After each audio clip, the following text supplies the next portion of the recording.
apakah audit yang dilakukan oleh ahli dan timnya ini audit investigasi atau audit compliance? Boleh saya cerita teori, Yang Mulia? Ya, silakan. Baik, perlu kami sampaikan, audit itu ada 3 jenis, Pak. Ada namanya audit keuangan, audit operasional, dengan audit tujuan tertentu.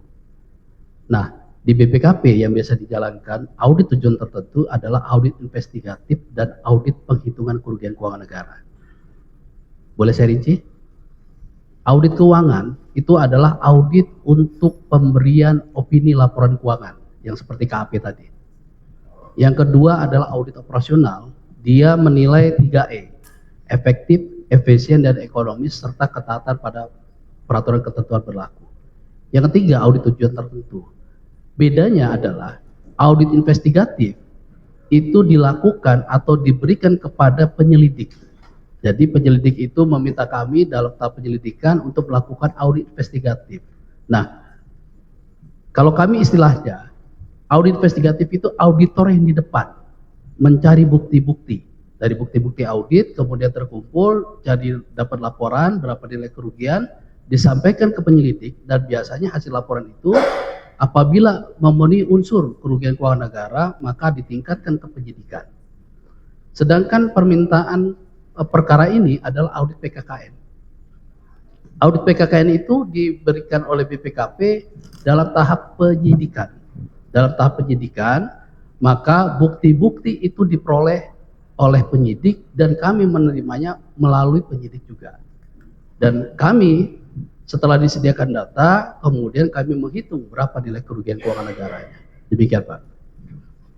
Baik, pertanyaan selanjutnya. Dari keterangan dan kesaksian ahli pada hari ini dan ahli bacakan tadi, ini kan audit PPKN tadi ya. Nah, sepanjang yang kami dengar, ahli lebih dominan mengacu pada keterangan ahli lainnya.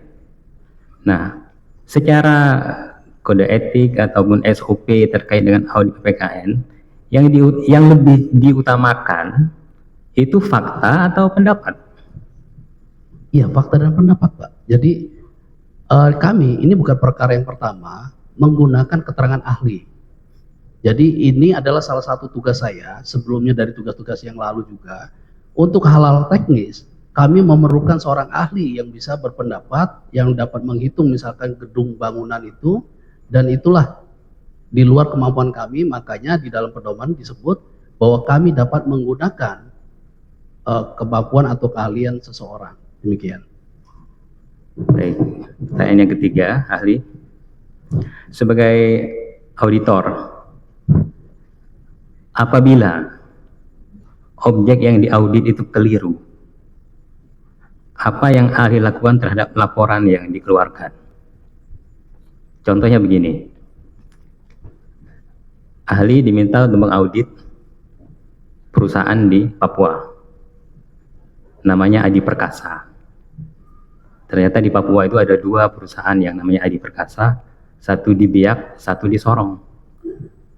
Karena yang datang tim, bukan ahli sendiri, tim yang harusnya diaudit itu yang di Sorong, tim itu datang ke Biak. Nah, jika terjadi objek keliru seperti itu, apa yang ahli lakukan terhadap laporan yang dibuat? Saya tidak menjawab kalau, Pak. Kenapa? Tidak memberikan pendapat untuk kalau. Baik. Yang ingin saya sampaikan di sini bahwa dari awal ahli menyampaikan bahwa baik dari informasi penyidik ataupun yang cuman kehadiran ahli di sini kan di dalam kesaksian yang disumpah ya. Nah, bahwa tidak ada satu biji pun dari pasir timah yang dilebur kemudian dilogamkan sampai dijual oleh PT Timah yang berhubungan dengan kerjasama ini yang ilegal. Tidak satu biji pun. Hal ini diperkuat juga keterangan dari Profesor Bambang tadi. Jadi gambarannya sesuai fakta persidangan, di Bangka Belitung itu ada 3 aktivitas masyarakat. Yang satu di wilayah IUP PT Timah yang saksi audit, kedua di IUP swasta, dan yang ketiga di luar kedua area IUP tersebut. Nah, karena ahli adalah ahli BPKP yang mengaudit BUMN PT Timah, yang ingin saya sampaikan, yang ahli audit itu adalah biji yang berada di dalam IUP PT Timah, yang di dalam unsur legalnya PT Timah mengeluarkan namanya surat perintah kerja sehingga menjadi legal. Surat perintah kerja tersebut kemudian berproses sampailah menjadi logam, dibayarkan pajak, royalti dan sebagainya, kemudian diekspor mendapatkan income terhadap PT Timah.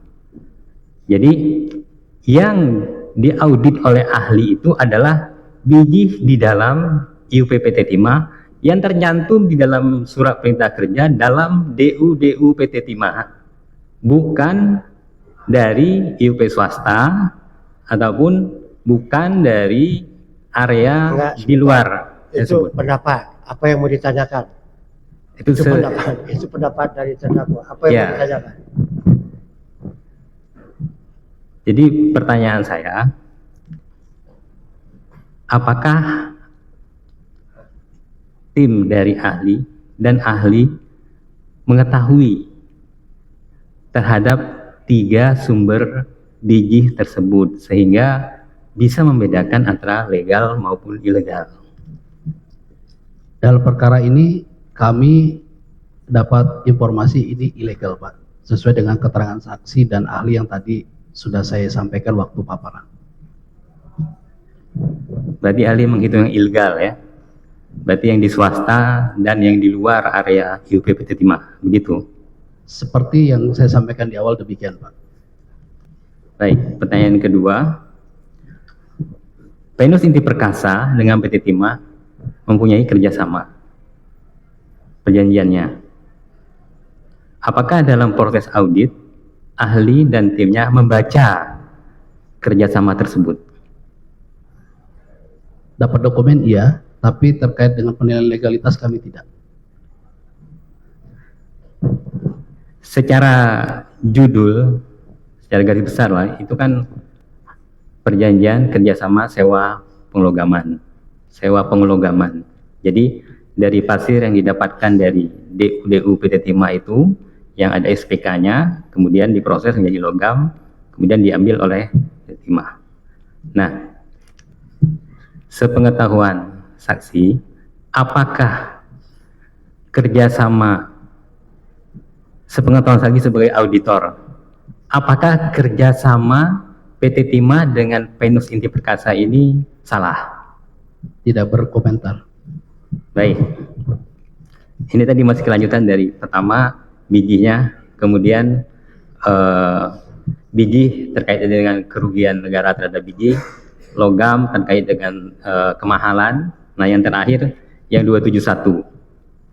Nah, pertanyaan saya adalah seperti yang saya sampaikan tadi, bahwa di dalam kesaksian dan data dari Profesor Bambang seperti yang disaksikan itu kan ada total 170.000 hektar area yang terganggu ataupun rusak karena diduga aktivitas penambangan masyarakat ataupun ilegal versi dari Prof Bambang. Dari 170.000 itu 80 ribuan hektar itu di dalam IUP PT Timah, 80 ribuan lagi itu di IUP swasta dan di luar kedua IUP tersebut. Nah, berdasarkan fakta yang pertama, nah kemudian fakta yang kedua, perhitungan kerugian itu 2015 sampai 2022. Pada kenyataannya, fakta yang disampaikan oleh Prof. Bambang, kerusakan dari zaman jahiliyah, zaman Belanda, zaman Jepang, sampai dengan PT Timah berdiri, sampai dengan 31 Desember 2014, itu dikelompokkan menjadi kerugian dimulai di 1 Januari 2015. Artinya, metode ilmiahnya salah. Bagaimana mungkin kerusakan di zaman jahiliyah kita timpakan di tahun 2015? Keberatan Majelis. Ilustrasi ya, Yang Mulia. Bukan ilustrasi, itu kesimpulan saudara. Oh baik, saya mohon maaf. Ya, sependengaran kita di persidangan ini tidak ada Prof. Bambang menjelaskan kesimpulan saudara itu. Baik, saya perbaiki Yang Mulia. Jangan berkesimpulan, tanyakan saja apa Baik. yang menurut hemat saudara perlu ditanyakan. Baik. Ketika fakta bahwa ada separuh kerusakan dari 170.000 hektar itu di luar area audit ahli dan timnya, apakah ahli jika disampaikan fakta tersebut, apakah laporan yang disampaikan ahli itu masih ahli anggap benar? Iya, laporan kami buat as it pada saat laporan itu terbit, Pak. Terima kasih Yang Mulia. Cukup.